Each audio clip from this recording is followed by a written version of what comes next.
What's up, guys? Welcome into Packers Total Access. My name is Clayton. You can check us out on packernet.com. Find me on Twitter at Packers_access. Email us PackersTotalAccess@gmail.com. You can text us 865-658-5824. Join alongside Emilio in Tennessee. We got Tim live in Green Bay. We got Jacob in Wisconsin. Back to talk a little Packers this evening. We were in here just acting like a bunch of fools before the show went live. And I'm always scared to death that the show went live as we were acting fools. But luckily, we made it out again, guys. How we doing today, fellas? Doing good. Definitely. Doing well. Glad to be here. I know me and Emilio, we were talking about how about 10 o'clock this morning. Felt great. Breeze blowing. Kind of felt like the fall, right? Yeah. Nice fall day. 11:30 hit, and it was like, what just happened, man? It got blistering hot. But I know we got people all over the place saying, though, it's let's see here. I think it was Mike Berry. Let me hit this comment real quick here. Jacob Mike Berry says, sipping Woodford Reserve with fire in the fireplace because of the chilly, wet weather conditions in Rhinelander today. Is that in Wisconsin, fellas? Is that right? Yes. I think you're muted, Jacob. Oh, yes. Rhinelander. Yes. Rhinelander. Yeah. Up north, Wisconsin. Yes. A little north. Up there north. Probably does get a little chilly and wet up there this time of year, right? Every now and again, just pop up. So, let's do this, man. Let's get this thing started off right. Let's give a shout out to our sponsors tonight, and that's good folks over at Ticket King, the official ticket provider of Packer Fan Total Access. Wisconsin-based since 1992, specializing in Packers tickets. They're Wisconsin's largest ticket source. Got offices with or next to Lambeau Field and in Milwaukee. You can click on the link in the video description. That'll send you to theticketking.com, where you can register for free as a customer. Go ahead and start purchasing your tickets for the upcoming Packers season. They've got a ton of tickets available, and they're going to continue to build that inventory. But also, don't waste any time, man. You got some really, really good games on the schedule this year. Make sure you check with those games first. Probably get you a deal and lock those tickets down before they go. So, again, that's Ticket King, the official ticket provider of Packer Fan Total Access Live. Check them out at theticketking.com. We appreciate them sponsoring the show. I know Emilio, several other people reached out and said, hey, man, on Spotify, the podcast was in video form. You know, that was by design. It was like, all right, me and Ryan talked about it. Cool, let's check it out. I don't know if we can do that all the time because it took forever to upload that. With the system that we use, it was just a couple hamsters spinning that wheel, and I love the idea of it too. Like Emilio said, you can kind of stop and look at the graphic we're talking about on screen, but at the same time, if it takes 2 hours to get the audio out in podcast form, I think I'd rather just get the audio out quicker. You know what I mean? So we'll see. We may do it from time to time if I ain't got nothing going on. If Mandy's not breathing down my neck, I've got a marriage to protect here too. So we got a small window of time. A lot. You see the way Jacob snarled his nose when I said a marriage? It's allergies. I love Mandy. Please don't tell her I said anything. There you go. So let's do this, man. We got a few topics to dive into. What I thought we would hit on, we got an article from PFF talking about 5 offensive linemen positioned to break out in 2024. That's 5 offensive linemen across the entire NFL, one of which is a Packer. Kind of cool.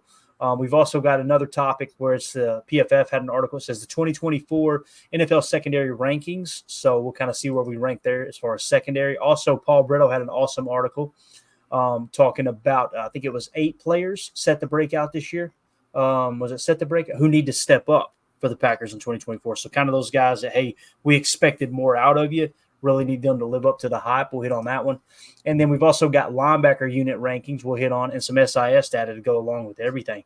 Before we dive into it, do you guys want to hit on anything else right off the top before we jump into these articles? Jacob, you got anything that's been on your mind here lately? Yes. I'm excited. Let's hear it. Does anybody know, did Greg Joseph get cut? I think I saw a clickbaity article that said that he did get cut. Is that a thing? I don't know if it's been official.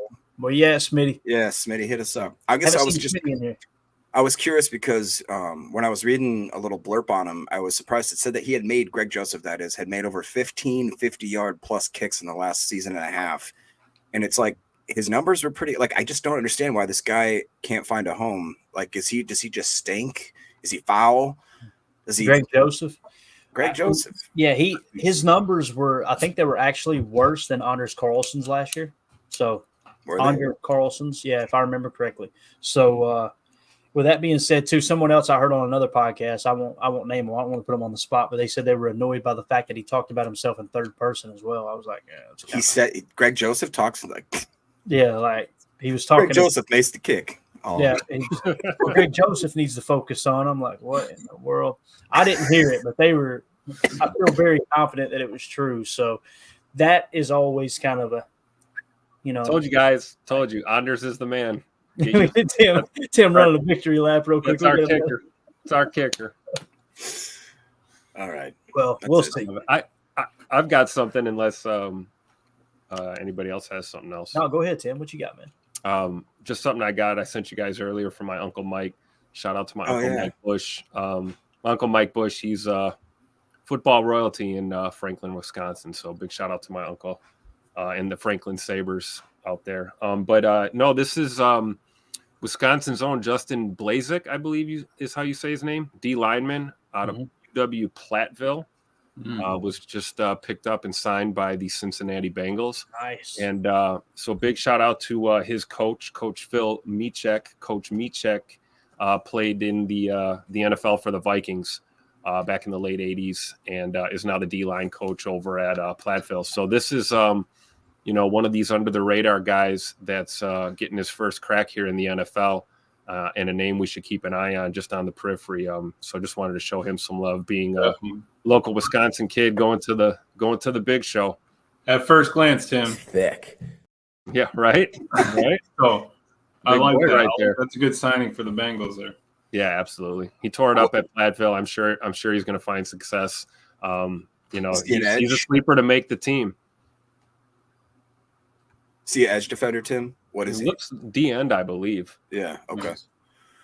Yeah, I was trying to see if he was on my draft board because I specifically remember hearing his name, but I don't think it was on the draft board. If I remember correctly, the Packers brung in some Wisconsin guys for workouts. I don't know if you guys remember that, but they had the coach in. It was either in-house or Goody might have went down there, but he was one of those guys that he wasn't expected to be drafted, but the Packers did work him out, if I remember correctly. Tim, can you scroll down? Did you quick see that blurb, like his credentials or his accolades? Just right about there. It says, put together a fantastic career at UW Platteville that saw him earn multiple All-American and Defensive Player of the Year honors. Following the 2023 season, Blazek was named American Football Coaches Association, Associated Press, and D3Football.com's first-team All-American, along with Region Conference Defensive Player of the Year. How did he go on? In the words of Chris Collinsworth, here's a guy. Exactly. That's pretty cool.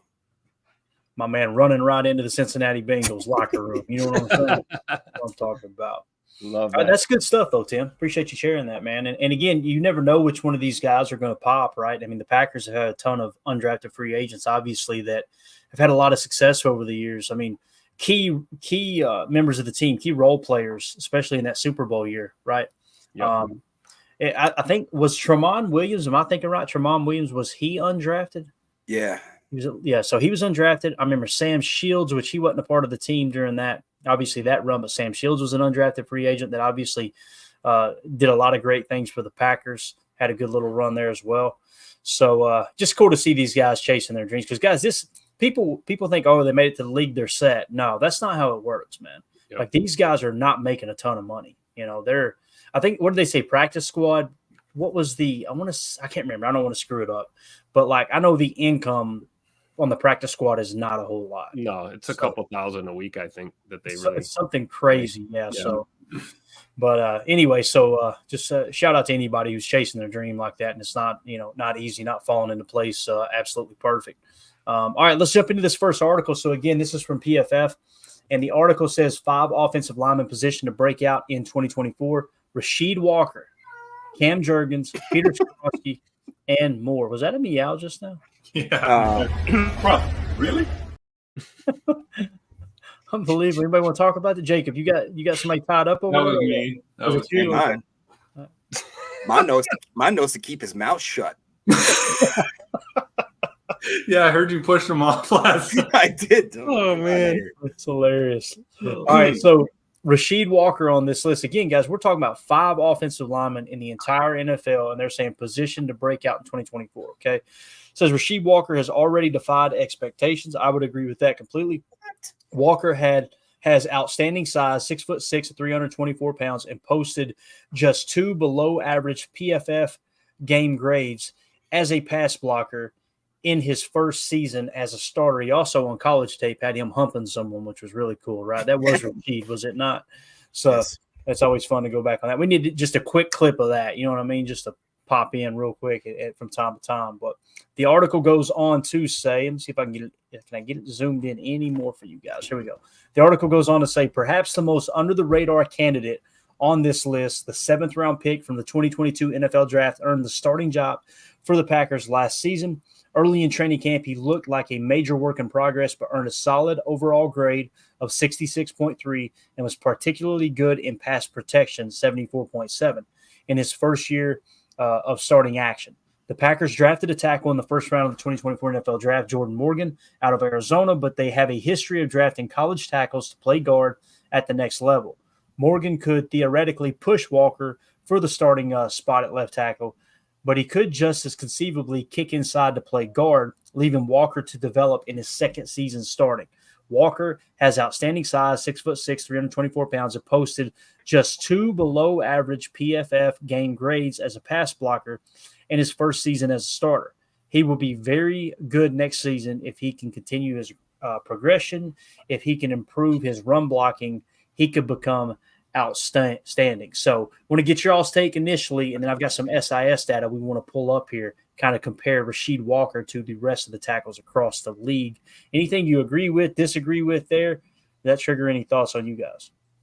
I will say that it's becoming more and more, I don't want to say clear, but I'm starting to definitely put more eggs into the basket that Rasheed Walker is going to be our left tackle and that Jordan Morgan is going to slide over to right guard. I mean, that's my hope, because to me, it just seems like that you're not going to move Zach Tom. You're not going to do the last stint with Myers. You're going to make him see if he can play that position and any sort of success. And then obviously Jenkins, to me, I would like to see, and I guess that's whoever's the best guy to play that right guard position. But to me, I think that that Walker has completely played out of his mind for being a 7th rounder, and he deserves another crack to take that another jump. I just think that, like the article talks about, I mean, 66.3, what do we talk about all the time is that's a solid, if you have a rookie grade that's in the 60s, especially mid 60s, and you add in the fact that he actually was better at pass protection with a 74.7, which is pretty darn good. I'll take that for a first year rookie that was a 7th round guy that a lot of people didn't see had the footwork and all this kind of stuff. It makes me very intrigued. I'll say that. Yeah, definitely.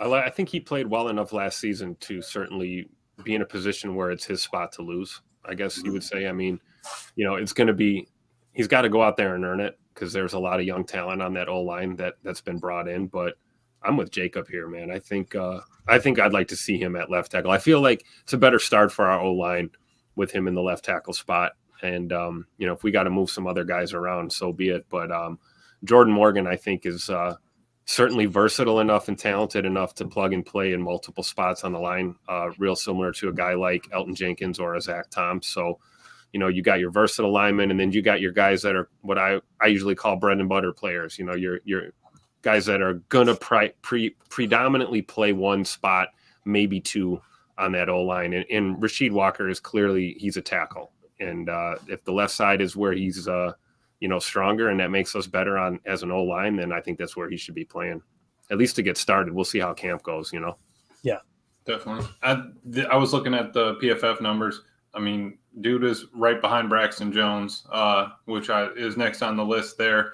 The difference in grades was Braxton was a 68.8 overall with a 70.8 pass blocking, 68.2 run blocking, where like Jacob was saying, Rasheed was at a 74.7 pass blocking and a 56.3 run blocking.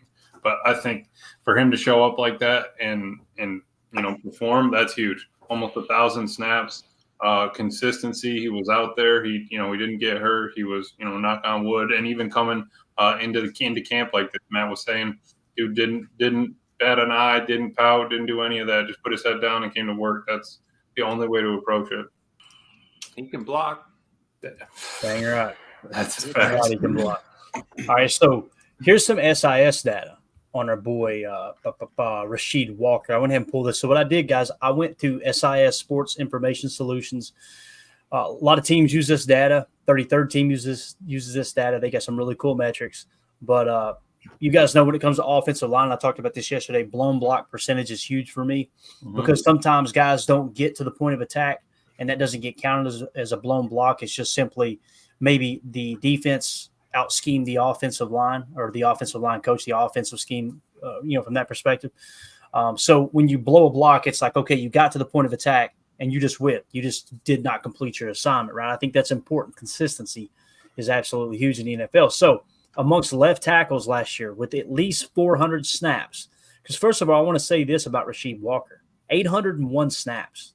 Guys, that's not easy to do. I mean, you look at this list, there's only of 10 through 23, so 13 left tackles. How many of them have more snaps than Rasheed Walker? What, 1, 2, 3, 4, 5, 6, 7, 8?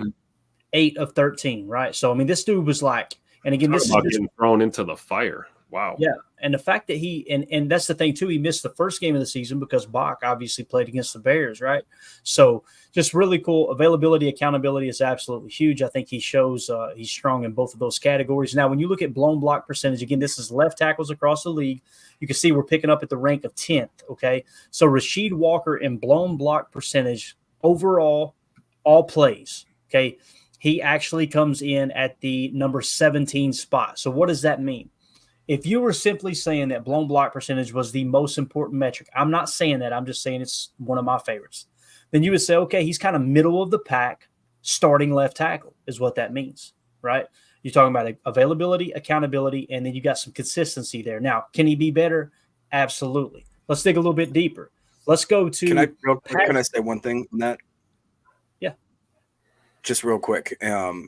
I think that Rasheed Walker deserves all the respect because it's such a weird situation. You see him being, labeled as a guy that needs to prove it again, and he's a late round guy. Look at 2 spots behind him is Christian Darrisaw of the Vikings, who people say, oh, they found their left tackle. He's good to go. Don't have to worry about left tackle there at Minnesota for a while. So that to me is just a little bit weird. And look, a couple spots or one more spot after that, Taylor Decker from the Lions. He's a strong left tackle. Don't need to do anything. Like, to me, we need to give more respect on Rasheed Walker's name. Well, that's it. Those you mentioned, Jacob, all drafted in the first round. Where was Rasheed taken? 7th. Yeah, so he was at Marshall's, baby. Yep. 250th pick. So in other words, Goody's the man. Goody gets value. Goody finds value at all levels of the draft. Thick. That's right.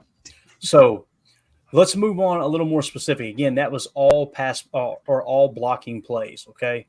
Let's go to pass block, blown block percentage. All right. Now you see he pretty much stays in the same spot, right around 17th, right behind Jake Matthews, right above Trent Brown, still above Christian Darrisaw, right? Now keep in mind, many people say and believe that pass blocking is his strength, right? When it comes to blown block percentage and playing more consistently, not bad. You're kind of the middle of the pack of starting left tackles. Pretty decent grade there, right? Or a pretty decent statistic, I should say. Check this out. When we go to run blocking, blown block percentage, minimum 400 snaps, our boy jumps to 6th. Wow. At only 1.6% blown block percentage. I immediately went back to that play in college when he was humping old boy. Because I'm pretty sure that was a running play, if I remember correctly, where he pancaked. Just the tip, though. So, pretty cool, man. This is why I love doing these off-season exercises. This caught me off guard. Because I expected it to be the opposite. I expected his pass blocking to be kind of top 10 and his run blocking to be, maybe 20th or later. Guy's 6th in the league. Pretty darn impressive considering it's a minimum of 400 snaps as well. So this isn't a small sample size. But, just get your take on that. Did that catch anybody else off guard or was that just me? Totally. Yeah. Go ahead, Jacob. No, sorry. I was just I like Clayton said, I just kind of had him kind of peg-hold as a guy that's, he's decent at run blocking, but he's really great at the pass protection kind of thing. And I don't know, man. You again, look at the group that he's around there. Tristan Wirfs is just a couple spots in front of him. Braxton Jones, Trent Brown, Laramie Tunzel. I mean, those are Rashawn Slater. That's top of the top right there. Right. Yeah. My Lotta, everything. All I was saying was looking at his PFF grade of a 56.3 for run blocking, and that doesn't correlate with the blown blocks. But you take those two numbers and you say, we want to project this outward. If the dude keeps improving, that's a great sign. We'll get that number up. We'll get him over 60, and we'll be on our way. Definitely. Tim, anything? No, nothing on that. Sorry, I got distracted. I got a phone call. I apologize. Oh, you're good, man. Everything all right? Yeah, all good. Is that your broker? No, that's kind of. That's No. That's Tell my him pop. to tell. Hey, Pops, I'm on YouTube. I'll call you back. Yeah. I love it. I love it. I've been notified here lately that my family's been watching. Kind of cool. So if you guys get any redneck going on in the chat there, they're my peeps. All right, they're watching. As soon as they put their heads together and figure out how to type in the chat, it's over. I'm just going to tell you right now. So. I tried this one chili and it set my mouth on fire, and I had to drink a 2-liter of Mountain Dew.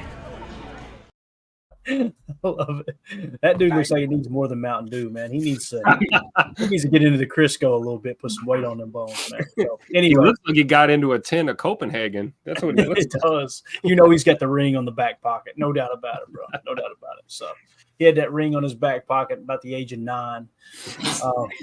So that, again, just wanted to kind of hit on Rasheed Walker a little bit. So you're hearing him getting kind of recognized at a national level now. People are talking about how good his pass blocking is. You go to some of the SIS data as far as consistency. He's actually a pretty decent run blocker. And we mentioned that too. Somebody in the chat here, I had a couple marked. Let me hit those real quick.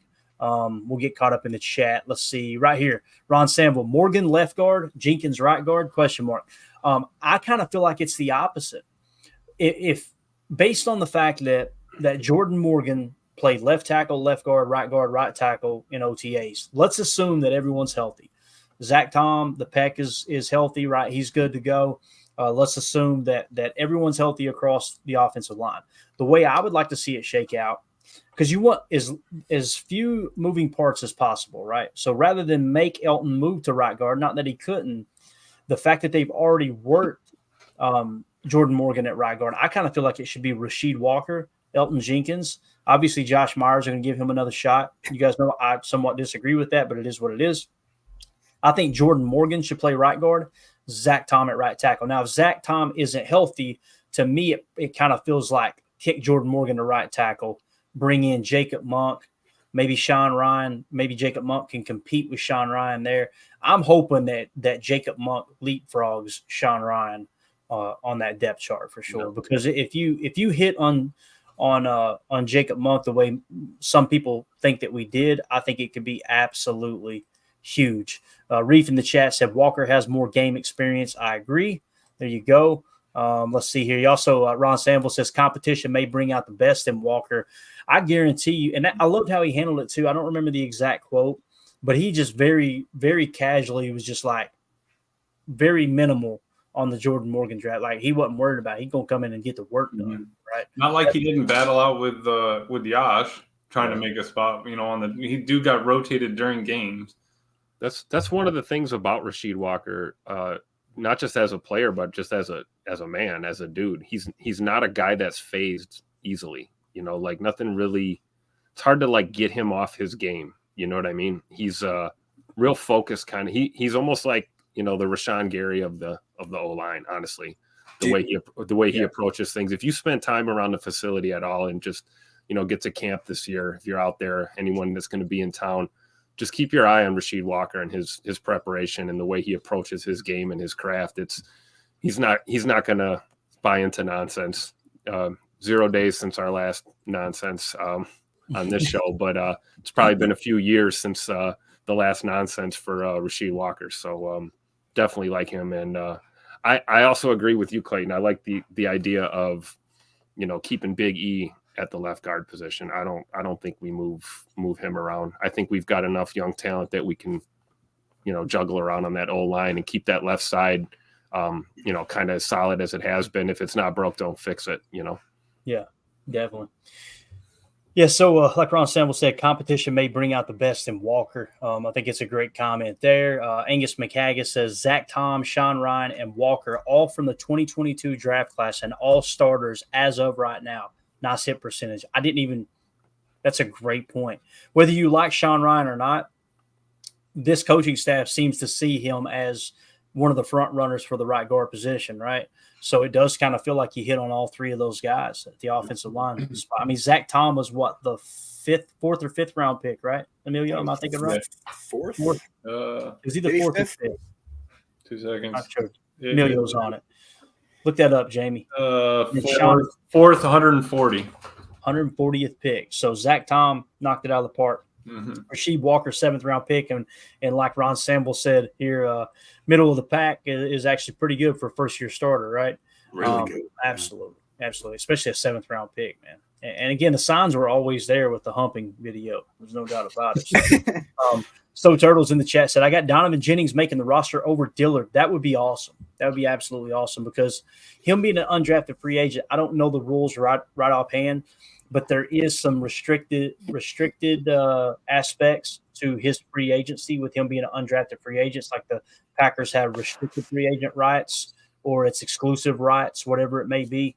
So with Dillard, if he comes out and let's say he performs at a decent level, right, and he goes on in his free agency, he's probably going to, kind of bid himself out of our market. But with Donovan Jennings, you've got rights to him for, 1, 2, 3 years, whatever it may be with the way free agency lines up. That's, to me, that's the guy you want to beat out Dillard for sure. Now we'll see if he can, right? It seemed like Donovan Jennings was the guy when we went and watched the tape, watched the highlights, I should say, immediately following the draft. I kind of looked at him like I wasn't as impressed, but the Packers sure love him, man. They like him a lot. So that's obviously that's all that matters. Let's see here what else we got. Earlier, United Bates, appreciate you, buddy. He said 12,500 weekly. Sign me up, coach. I was way off. I was off by like 10 grand. Holy cow! Let me. Jacob, you really said sign me up. I'm gonna stretch that kicking leg real quick. You realize you're the tackling dummy, right, Jacob? Do whatever you want to me, dude. You can Rasheed Walker me if you want to. I'll just get that 12K and be like, sorry. Rasheed Walker, man, God almighty. What is going on? You're an amazing person. You know that, don't you? Who was rushing on you, Jacob? Who was the DN that was rushing on you? I don't care. Whatever, dude. I thought you were going to walk right into that one. Never mind. AFAM in the chat says, Eric thinks fast food is hitting a deer at 65 mile an hour. I love it. I'm trying to keep it together, Emilio. Don't Brenton Cox Jr. me right now. Please don't get that started again. My God, Jacob. I got us canceled, bro. The one time we put the pod up in video form, you over here, never mind. It don't matter. Let's go on to the next article. So PFF also had an article that said 2024 NFL secondary rankings. New York Jets, San Francisco 49ers take the top spots. So as we scroll down here, we'll read them off real quick because the Packers aren't too far down. They got the Jets at number 1 as far as secondary. Number 2 is the San Francisco 49ers. People see that and they might get a little angry, right?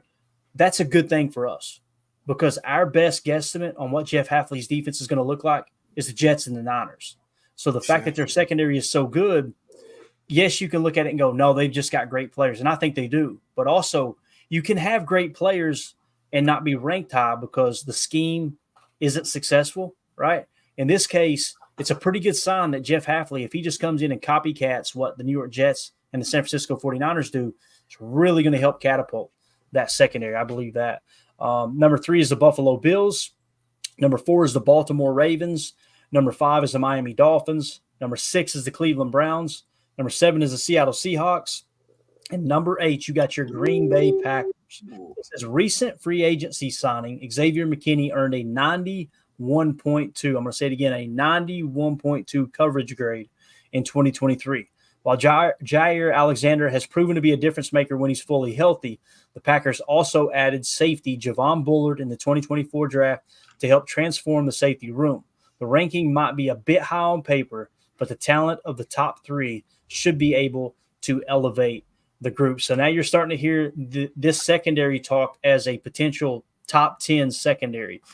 We all talked about last year when we looked at some of the analytics, some of the metrics, that the Packers their pass coverage grade actually dropped, right, last year under Joe Barry. So The run defense got slightly better. The pass defense got a little bit worse, is basically what it came down to. So now you've got the Packers leapfrogging into as a top 10 secondary. Gets me really excited about what the future might hold for these players here, especially like I said, Xavier McKinney. If Jaire Alexander is rejuvenated and the injury is completely gone, he's fully healthy and ready to lower his head and actually hit people now. Javon Bullard, I'm excited about Xavier McKinney. But if they hit on Javon Bullard, and what I mean by hit, if what we've seen on tape from Georgia translates to the NFL level, he's going to stretch these veterans. These veterans are going to see this kid playing with great leverage in the running game, playing schematically sound, being able to kick to the slot when he needs to. He can play spur safety. He can play robber. He can also play post safety. He many times at Georgia, they would play a little quarter zone match. They play cover 3. I'm really excited. He drives the golf cart. He brings the concessions in. He loads up the truck after the game. I mean, what does he not do? And the big thing I had in my notes when we watched him on tape was he is a sticky tackler. It looks like Velcro when that dude arrives at the point of attack. That's a Georgia Bulldog defense kind of thing, ain't it? That's all them guys seem to just they will wrap up every time. That's Kirby Smart, man. That's Kirby Smart down there. That's exactly what he does. Yeah, Ron Sample says Bullard is a meat missile. So you ever notice how all the perverted comments on the show were originated by the guy in the bottom left corner right now? You ever notice that? Is that fake? I don't know. I'm not a doctor. You said you are fake news. So what do you guys think about that secondary ranking? You feel like that's high, low, right where it needs to be? It seems like every time we dig into one of these rankings, I'm saying the same thing. I kind of feel like that's right where they need to be. But what do you guys think? I think so. I mean, especially considering we haven't seen any of these guys play football together yet. You know, we've got a lot of new faces. That's a great point. Got a lot of new faces. There's a lot of merit to what you're saying about Bull, though. If that kid comes here and balls out as a rookie, this defense is going to take a gigantic step forward. And I think Drew D hit on it in the chat. He says Jaire is going to be back with a vengeance this year. I believe that too. I think, Mr. Alexander responded well to that little issue we had last season. He came off the suspension and played probably his best ball for the remainder of the year since being suspended. I think he's got his head in the right place. Hopefully his body's cooperating with him a little bit more this year. If we get a healthy, Jaire back there with, X and Javon Bullard, man, this secondary is huge. And we haven't even talked about some of the diamond in the rough guys that we have in that secondary, like Corey Ballantyne. We've got Kalen King, a 7th round pick, who I believe could sneakily be really, really good in this defense. So Stokes, Evan Williams, Ola Home Depot. Yeah, tell him, Jacob. Tell him. Maybe. You know what? I take that back. No, we should be top 5 already. I don't like that. We should be at least number 5. No, I'm just...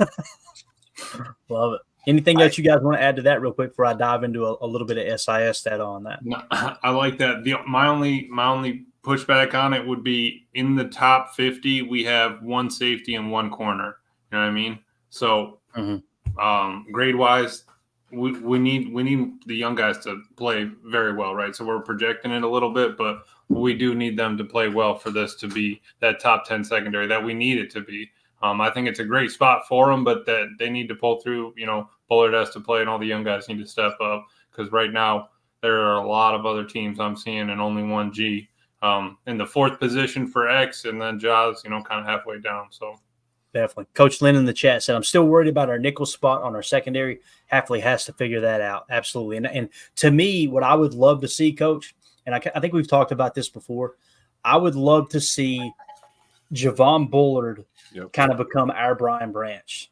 That's your strong safety, your spur, if you will, in your base 4-3. And then when we go to 11, I would love for him to beat out Keyshawn Nixon for that slot spot and simultaneously Oladapo beat out Anthony Johnson Jr. for the right to play strong safety in our nickel 4-2-5, right? That to me would be absolutely because of the body type too, right? I mean, yeah. Oladipo is going to absolutely just be checking thunder, I mean, isn't he kind of that for a while we had that, what was it, the star position, and it was that kind of hybrid where we drafted guys like what was the poor kid's name that we drafted and just poor kid. Tariq Carpenter. Tariq Carpenter, exactly. All of a sudden we got a Home Depot who is literally like kind of cut from stone as being that, like you talked about, maybe that weird hybrid nickel / safety linebacker kind of guy that can float around. And like you talked about, man, if Bullard can shut down that slot, or I'm sorry, the nickel corner position, and like Tim talked about, we got Corey Ballantyne might be our best cornerback on the whole team. You know what I mean? Like, and nobody would really think about that. Like, you aren't going to get ESPN guys talking about Corey Ballantyne. You're not going to get, guys that aren't really deep diving. So who knows, man? It could be. I think it's going to be a hell of a camp battle between Ballantyne and Stokes. I really do. I think Ballantyne will give him a run for his money. I really do.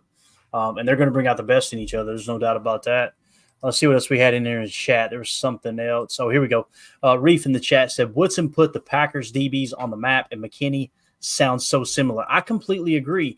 And as we were talking just a second ago, I kept thinking about how all of a sudden they're talking about Jaire Alexander being a little more engaged, right? And a little more, all right, it's like he's got that dog back in him. That's what Terrell Buckley said the other day when we played that audio from another podcast. Former Packers DB, and he's been a coach ever since he left the league, hopped around to several different programs. I think he's coached a little bit at the NFL level as well. But Terrell Buckley was like, because they asked him, I think it was Homer that said, what's different, man? He said, that dog's back. He's healthy now. The shoulder's healthy. And, obviously he's been talking to people in that camp up there. So that gives you a lot of excitement there. And I remember the picture of them walking over to OTA practice, and it was Xavier McKinney and Jaire Alexander. And what was so cool about that picture was Jaire wasn't playing to the camera. You could tell him and X were like in serious conversation. If you get those two dudes on the same page, and one thing that hasn't been talked about a lot, and you guys correct me if I'm wrong, someone in the chat may know more specifically, but I specifically remember, or at least this is how my mind remembers it. It could be incorrect. When Jaire had his best year, he was playing from the offense's perspective. He was playing on the right side of the field. And now we switched him when we drafted Stokes. We pop him over to the left side of the field, and he hasn't been the same since. Now, it just so happens the injury happened about the same time. But I'm telling you, something that doesn't get talked about enough at the cornerback position, and Coach Lynn may be able to attest to this. When you talk wide receiver, you talk stride length, right? With corners, you talk dominant eye, meaning you've got one eye that's dominant over the other.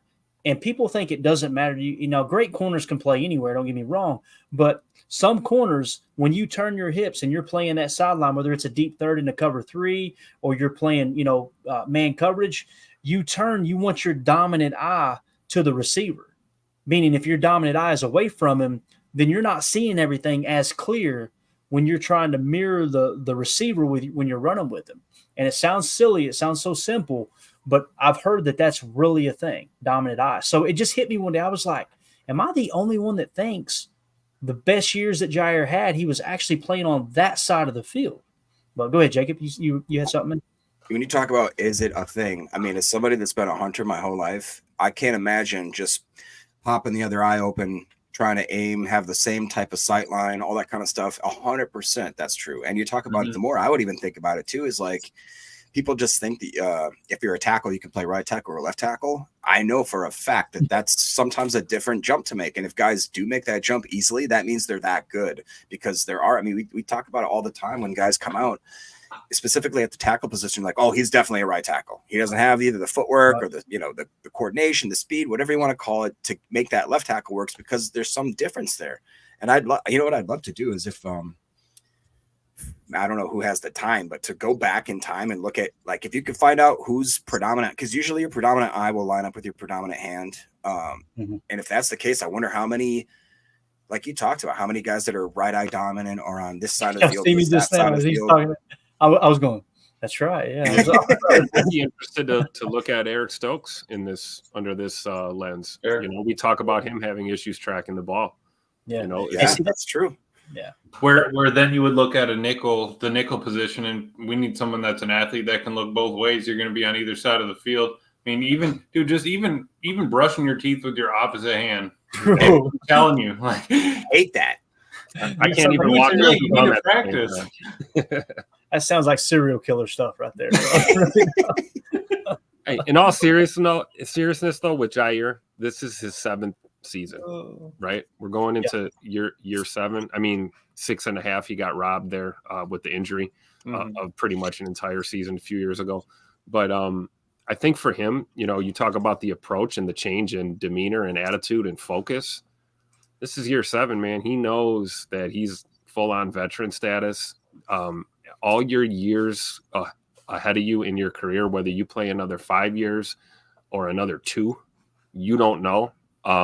This league has a way of destroying guys' bodies. It's no secret. I think Ja wants a ring, and I think every guy in that locker room wants to bring Lombardi home. And if that means putting myself a little further down on the priority list and putting my teammates first. And, Jaire was always one of the guys that's, hey, I'm going to do my thing. You guys get with me, get with the program, follow my lead. I think Ja's becoming more of a, hey, where do you need me? What can I do to help? What role do I need to fill today? And be a leader among these men here in this locker room. So I think that's why you're seeing a new focus from Ja, and I think it's going to show in his play this year. I really do. Absolutely. All right, I'm going to share the screen here. I just looked it up, and let's check this out, see if there's anything that kind of correlates with it. Let me pop this over so we can see it a little bit better. Give me just a second. I want to make sure that we can see this. I believe we can. All right, so his best year was 2020. That's when he graded out in the 90s, right? Check it out. Left corner. This is from the defense's perspective.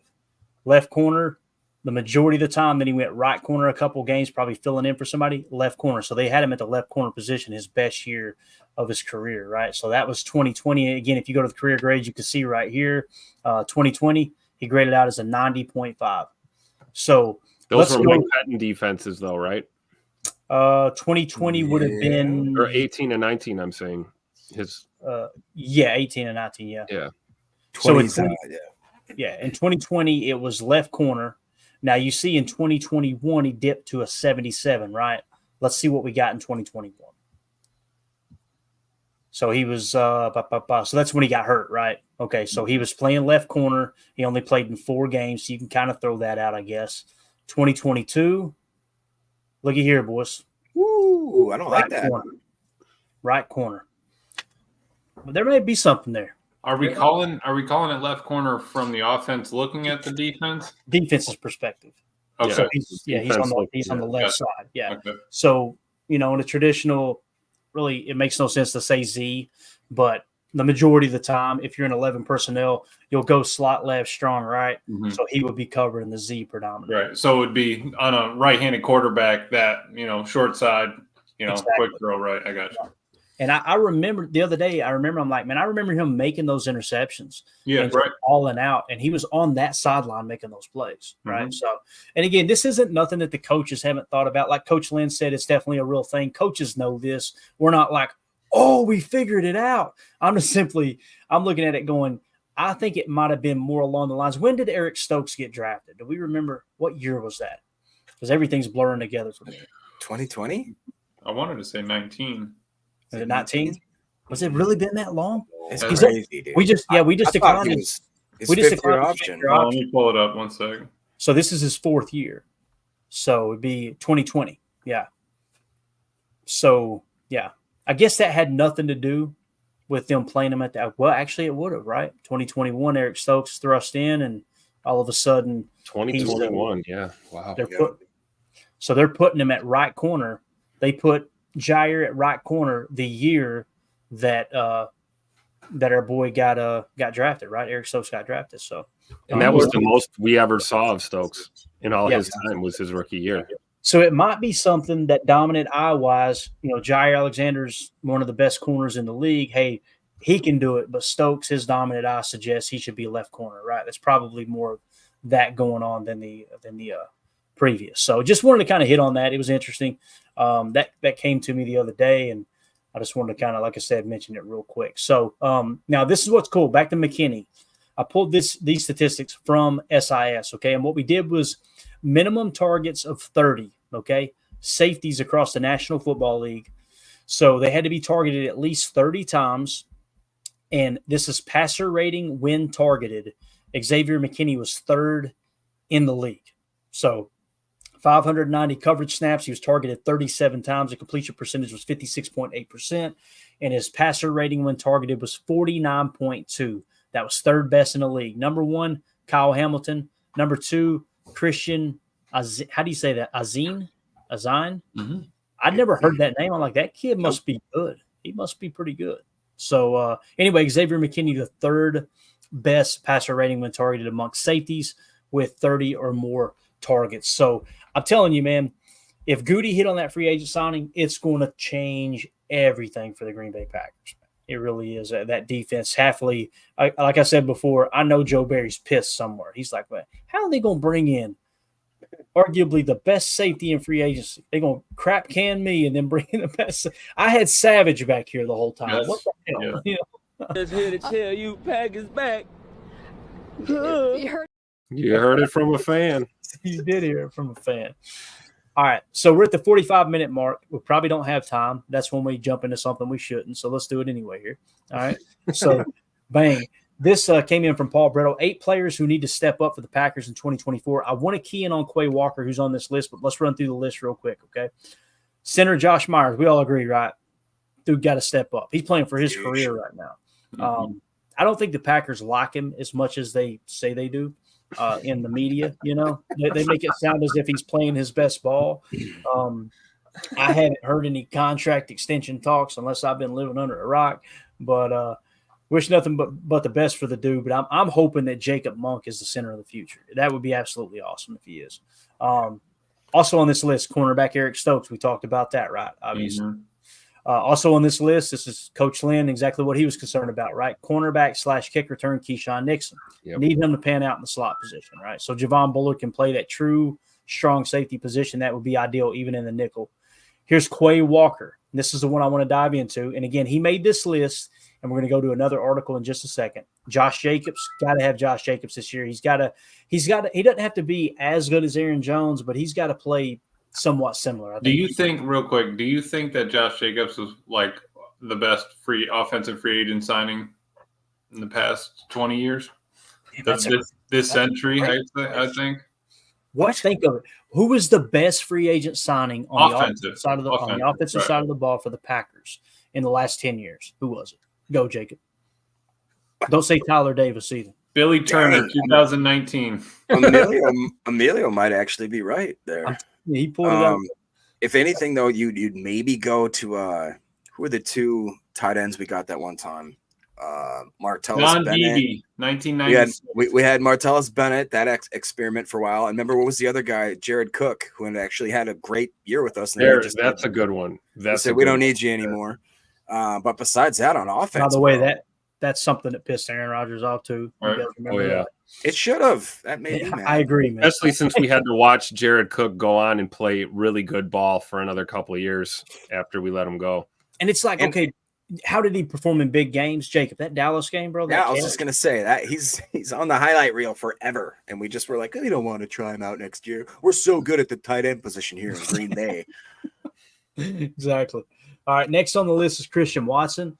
Again, Christian Watson's on the field, the way that he can stretch the field, and I don't see him as that true number 1 that they roll coverage. I haven't seen that on tape yet, but those corners that are man up on him, whether he's playing the boundary X or the Z or he's doing some quick motion out of the flyer position, those corners are backpedaling first. They are not trying to get beat deep, and that's where that really opens up a lot of things.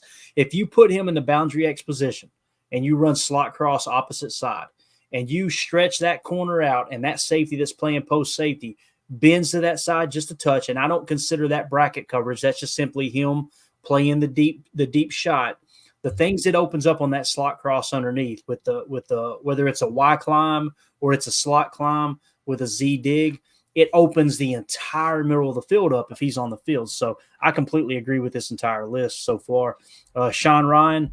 What if Sean Ryan comes out this year, guys, and he just grades out like 75 or higher at the guard position? Mm-hmm. Talk about that deep offensive line, dude. What'd you say, Jacob? No way. No, I mean, I want it, please. I can't remember who it was that showed. Maybe it was Rodcott or one of the awesome dudes in the chat there that showed that. I forgot that Sean Ryan was picked in the 3rd. We got Zach Tom in the 4th. So clearly they saw something in Nacho Libre, and he needs to come and throw that smack down. you know?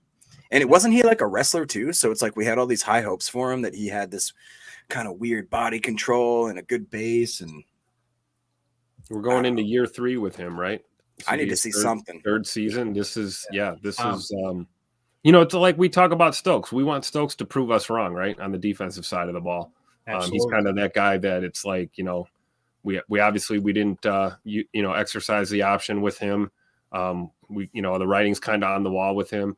Sean Ryan going into year 3 here, if he takes a giant step forward, that would solve a lot of quote unquote issues that we're having on the right side of that O-line. If he can play some effective snaps at right guard and continue to improve, that it's just going to make us that much better. Mm-hmm. Yeah, absolutely. And make cut day that much more difficult for the brass at 1265. Definitely. And everybody in the chat, everybody's watching online, we appreciate you hanging out with us so much. Do us a quick favor. Just hit that like button. Just take a brief second, hit that like button. It helps more than you know. And again, we appreciate you making us a part of your evening here. Or toward the bottom of the list here, Anders Carlson. It goes without saying. We've talked about that. If he improves his kicking, now again, you guys know as we went back and watched the tape, there was many times he missed a kick after Jordan Love took a sack that he shouldn't have, that made the kick much more difficult than it should have been, right? That goes hand in hand. But we got the holder position taken care of with Daniel Whelan. Let's get Anders Carlson just a little bit better this year. You probably win 1 or 2 more games if Anders Carlson ups his game just a notch, right? Let's play such good ball that we're not relying on our kicker's leg to squeak out a win by 3 points or something. Let's go boat race these teams. Let's win by 3-4 scores, and we don't have to worry about our kicker. That's a great point. And again, it's not to put the blame on anyone. It's just simply that would be awesome, right? That would be awesome if we could just pull him up just a touch, right? So the other thing I want to hit on, linebacker rankings. I know we're against the clock here. We're at the 51-minute mark. I want to get this in, though. 2024 NFL linebacker unit rankings. Jets and Niners take the top spot. So the Jets and the Niners are, once again, the same thing that applied to the second, or that applied to, I can't remember what it was we were talking about earlier, what position group it was. Was it the secondary? I think it might have been. The fact that the defense that we're most likely looking to mimic, those 2 defenses, not only they have the top 2 secondaries, but now they have the top 2 linebacking units. Pretty cool, right? Gives you a lot of hope for the future. So I'm going to scroll down the list here. Number 1, Jets. Number 2, Niners. Number 3, Bears. Number 4, Patriots. Number 5, Giants. Number 6, Baltimore Ravens. 7, Jaguars. 8, Browns. 9, Saints. 10, Vikings. People are going, where are the Packers? Hold on. It's coming. 11, Bills. 12, Chiefs. 13, Steelers. 14, Bengals. 15, Raiders. 16, Seahawks. 17, Commanders. 18, Carolina Panthers. 19, Cowboys. 20, Dolphins. 21, Texans. Jacob's getting mad down there. 22, Lions. 23, Bucks. 24, Falcons. Bro, really? 25, Rams. 26, Colts. 27, Titans. 28, Broncos. Jeez. 29. Now let's see what it says. 2 seasons into his NFL career, Quay Walker has yet to record a season-long 60.0 PFF grade. He displayed some positive signs in 2023, though, when his missed tackle percentage dropping from 10.1% as a rookie to 7.6%. So got a little bit better there. It's a second-round draft pick. Edgerrin Cooper looks set to start next to him. But as we know, playing linebacker in today's NFL as a rookie comes with a learning curve. So what I did was I pulled some SIS data because I kind of found myself going, you guys know I've been kind of down on Quay. Not like I don't think he's a bum by no stretch of the imagination, but I don't feel like the tackle stats tell the whole story. So I'm like, maybe I was wrong there. Maybe PFF's wrong here as well. So let's share the screen here on some SIS data that I pulled. And again, this is linebackers that I tried to pull, and this may look a little weird. Hopefully we can see it well enough. It's going to be hard to get everything in picture here. Let me try this real quick. We'll zoom in. I'll just have to scroll over. So when you look at how the linebackers are graded and how SIS does their data, this is so wonky how they get the double scrolling bar. I grabbed this real quick to explain what the key is here. All right. So we've got this key as a quick reference if we need it. I'll pull it up as we need it. All right. So one of the things that I wanted to hit on was Bobby Wagner. Oh, I know it, bro. Don't get me started. Why didn't we get him? I know, man. I know. And granted, he did kind of, I don't want to say he broke the bank, but he did get a pretty good chunk of change, right? Golly, What did he end up getting paid? Do you remember? Well over the 2 million we were talking about, possibly. Right. Yeah, we were going, hey, 4 million, we take him. It was way over that. Yeah. He deserves it. He deserves it. Oh, absolutely, completely agree. So let's go points above average for Quay Walker. People going, what the heck is points above average, man? I'm glad you asked. Let's pull it up real quick with the key here. Okay, it's kind of hard to read. Kill my camera. So points above average is the total of a player's EPA responsibility on run plays. This is strictly run statistics here, okay? On run plays using the total point system. That's the point system they use, much like PFF has their own system, that distributes credit among all players on the field for a given play, with positive numbers being good. For run defense, that includes accounting for defenders in the box, blown blocks forced, broken tackles, turnovers, and turnover returns. Okay, so it's kind of a metric, points above average, just to show, all right, we can compare apples to apples across the league. Let's see where Quay comes into play here, okay? And again, right now, we are sorted by points above average, positive being better. Let's see where Quay Walker lands here. And this is strictly linebackers. So as we go down the list here, look at here. This is one of the positives doing this exercise. Isaiah McDuffie's 15th in the league at points above average, 5.26. That's worth noting. Mm-hmm. Jeff Hafley, obviously, Isaiah McDuffie played linebacker for Jeff Hafley at Boston College. Keep that in your memory bank, all right? So let's go on down and see when the next Packer is. Rashawn Gary, again, he's listed as a linebacker simply because he was an outside linebacker in the 34, but we kind of consider him a defensive end now, but nonetheless, he's 22nd. This is, again, run defense, and it is points above average. Next on the list for the Packers is Preston Smith, outside linebacker as well, edge defender at 2.54. He is 36th in the league amongst linebackers. All right. Next is Kingsley Enagbare, another guy who plays edge defender. So you see, outside of Isaiah McDuffie, the linebacker play when it comes to points above average, which is totally separate from PFF and the grades they just mentioned, respectively, right, has got these guys down as well. Eric Wilson, 57, at 1.44. Mm-hmm. Let's go on down the list. Quay Walker is listed as 67th. Guys, when you're looking at linebackers here too, like inside linebackers, there's only two that's going to be on the field in your nickel defense. I hope he rebounds. But as I seen that list, I think I reacted the same way you guys did. I'm like, this is crazy that they think that their linebacker room's that bad. But again, when we watched the tape last year, you guys remember me over and over and over going, what are they doing? Why are they not attacking the ball?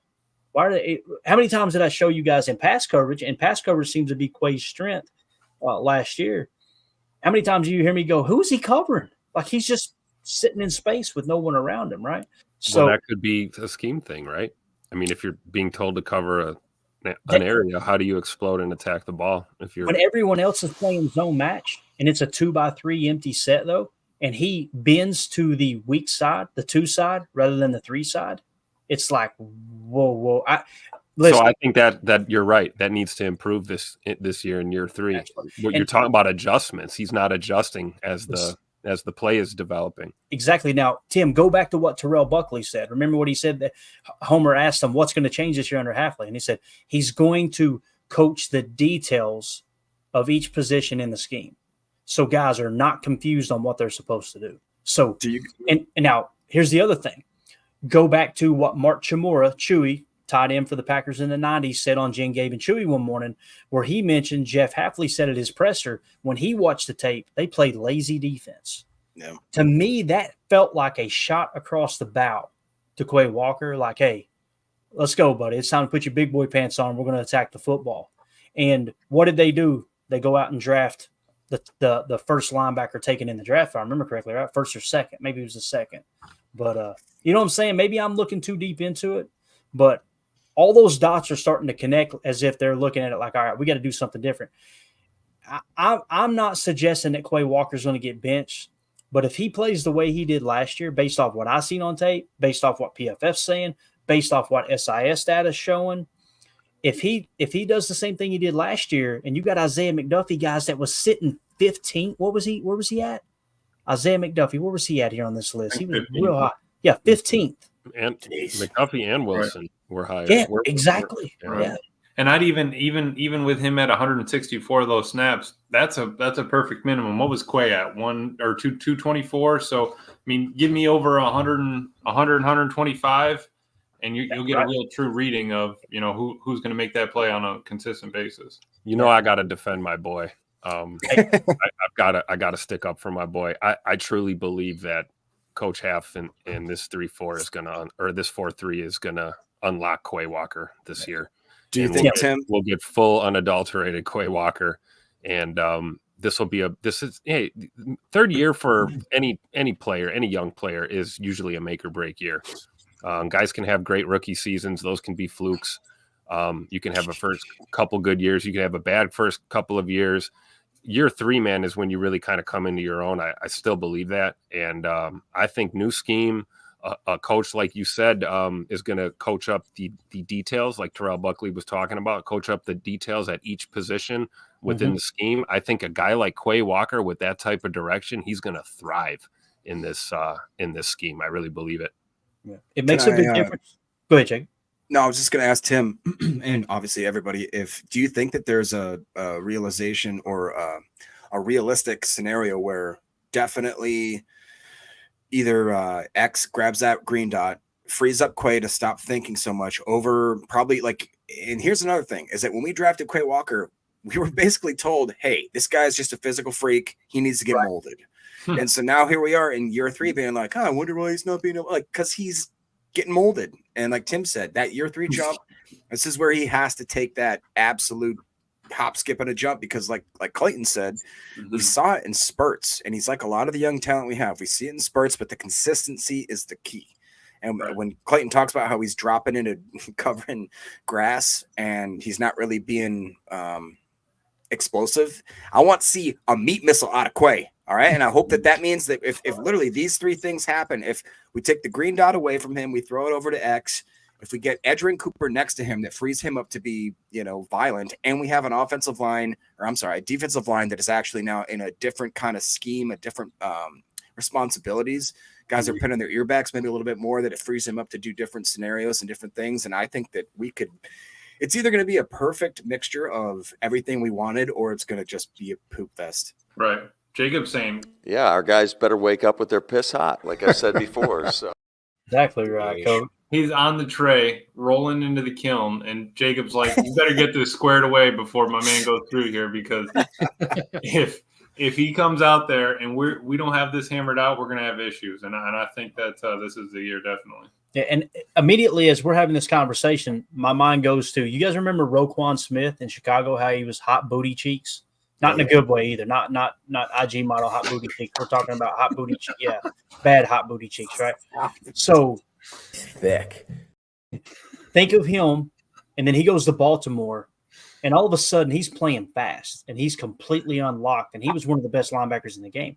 That could happen with Hafley coming in, right? Somebody said that Roquan Smith was the best linebacker in the game the other day, and I was like, because I've been brainwashed by Ryan for the last 3 years. And don't get me wrong, Ryan was right for like the last 3.5, 4 or 5 years, whatever it was. And then like you said, Clayton, all of a sudden he goes to and to be fair, if you're going to go to a place that you want to maybe grow as a linebacker, it's going to be Baltimore.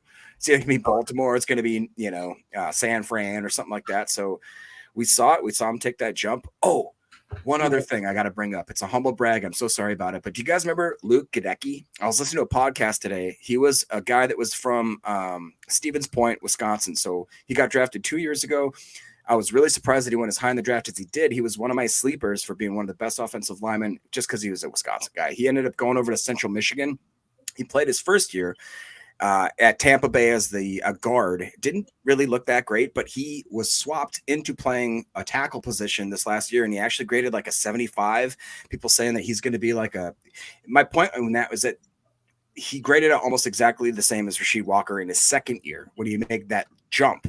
So my point is, like, we got to give Rasheed Walker more respect. Like, they are giving guys, and I read this article, and they're like, Luke Gadecki is going to be the next, secure tackle for the Tampa Bay Buccaneers for the next 10 years if they want to. And it's like, why don't we give Rasheed that kind of respect? I don't get that. It to me is a little bit crazy. Yeah, no, I think it's a great point, man. So Roquan Smith, as we pointed out. Check this out real quick. Trying to narrow this in so y'all can see it a little bit better. Look at the season grades at the bottom. Chicago, 64.2. Chicago, 52.4. Chicago, 67.2. Chicago, 47.8. Chicago, Baltimore, 70.6. Baltimore, 80.1. So that's what I hope we see, Tim, with Quay Walker. Bro, I got the autographed jersey over here, and he is one of the most physically gifted linebackers in the entire league. If Jeff Hafley unlocks him, if Coach Campanile unlocks him, that's going to be – now, listen, he might get suspended a couple more games with Coach Camp coaching him up. But, hey, if you perform in the 80s, take a couple of days off. Just, take a couple games off with suspension. Just make sure you get your money's worth before you get suspended. You know what I'm saying? I think Quay's head's in the game. I don't think that's going to happen. There were a couple – we watched a lot of tape last year. There were a lot of opportunities for him to fly off the handle like he did in his rookie year, and he didn't. He's cooler heads prevailed. And I also think there's some truth to the narrative that's out there about, well, let's take the green dot from Quay and let him just go play reckless and not have to think. Just go out and be aggressive and hit somebody, and you don't have to think. And it's like, dude, this is the NFL. Every player thinks on every play, on every down. The key is giving him the right things to think about and make sure he's thinking about the right things during his time on the field, rather than getting distracted, because you can't make a play if you're not in the right spot. And I think if you got him focused on, the mental aspect of where he needs to be thinking, where he needs to focus, he's going to improve so much more.